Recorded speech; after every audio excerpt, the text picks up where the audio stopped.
భారత్ బచావో ఆధ్వర్యంలో యూసీసీపై round table సమావేశం నిర్వహించడం జరిగినది సోమాజిగూడ ప్రెస్ క్లబ్లో. ఈ సందర్భంగా సుప్రీంకోర్టు సీనియర్ అడ్వకేట్ గారు పాల్గొని మాట్లాడడం జరిగినది.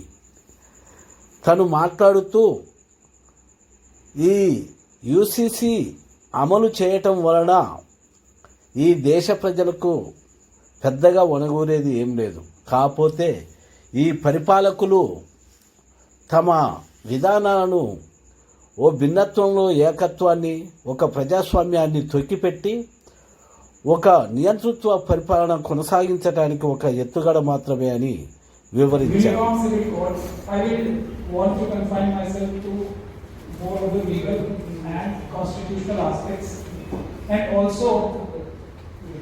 Why we should oppose Uniform Civil Code, despite the fact that it is mentioned in Part 4 of the Constitution that states shall strive to have a Uniform Civil Code.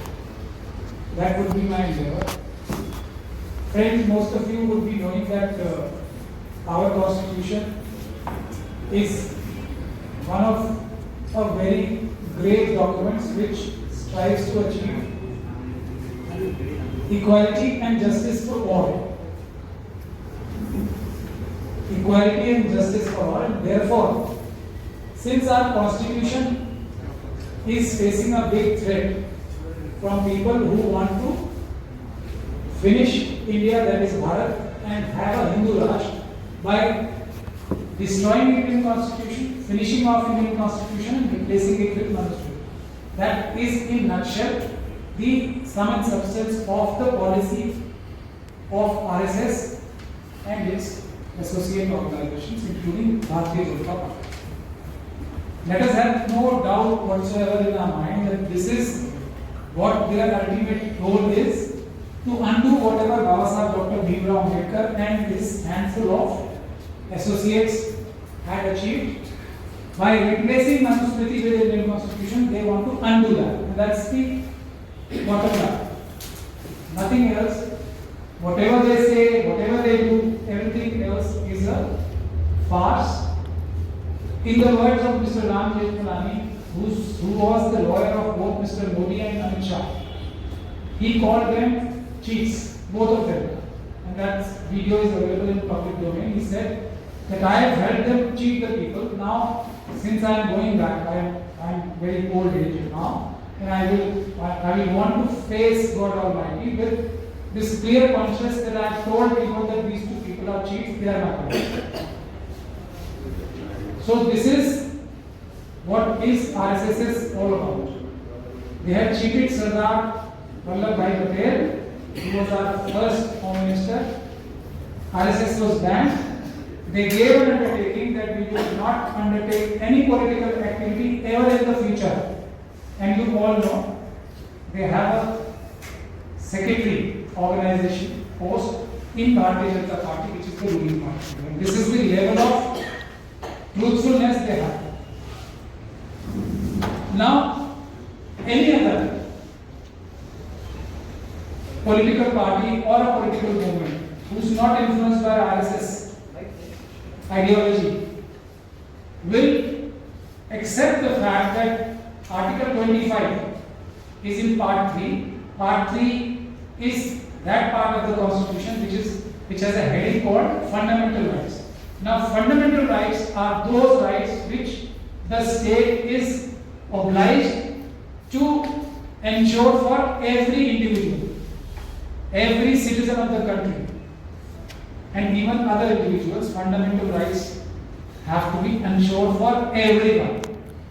This is non-compromising. And directive principle, that is Article 44, which talks about state shall strive to have a uniform civil code, falls in Part 4, that is directive principle. And any other government who was absolutely true to the Constitution and India's basic theme will not and should not be seen with an eye of suspicion.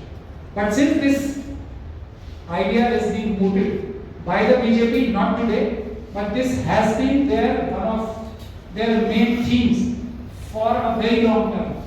So there is always an intention which wants to achieve Manusmriti once again through this. That should be also clear to us.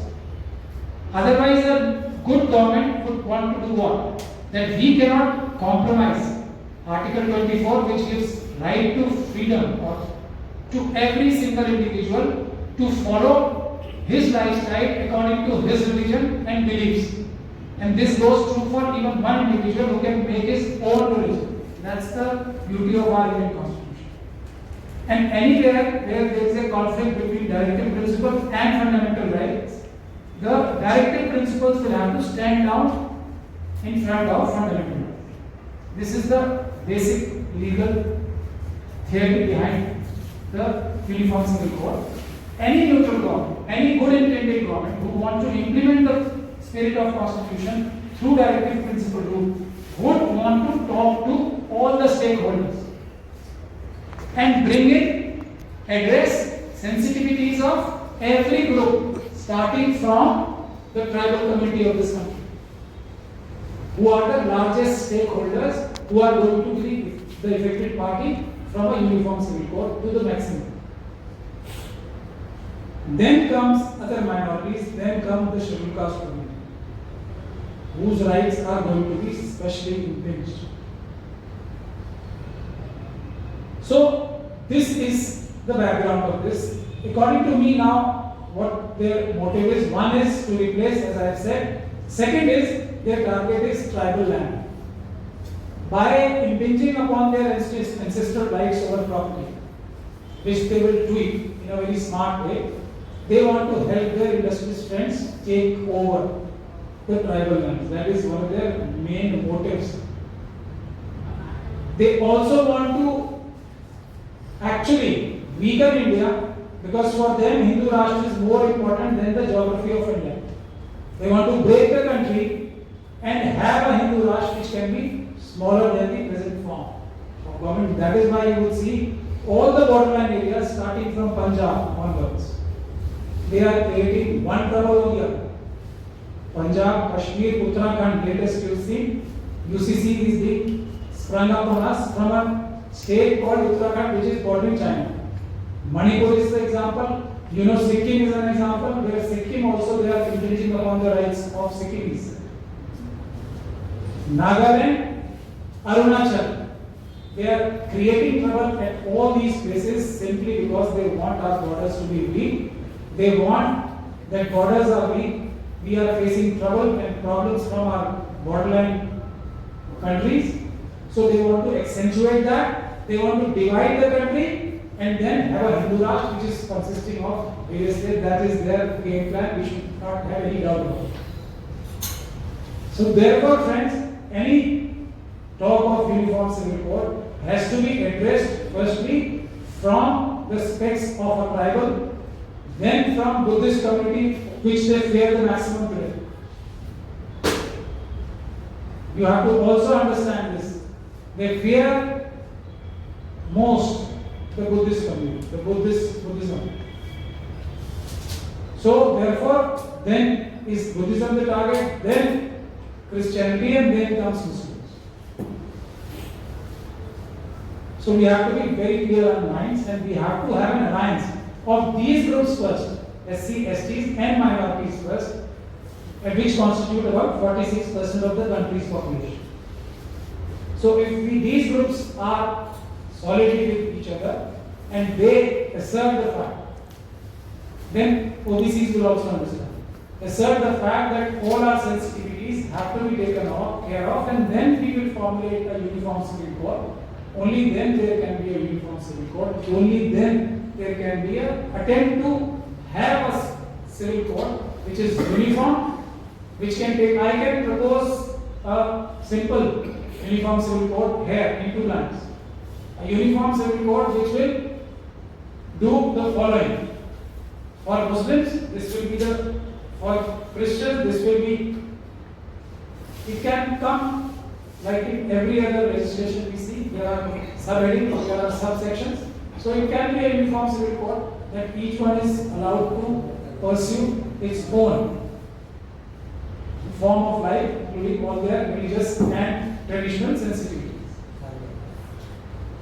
Now, if there was a priority, if it was constitution which they were interested in, they will first ensure what? Any government would attempt to ensure what first? Fundamental rights, right to life, right to employment, right to health, right to education. These are fundamental rights.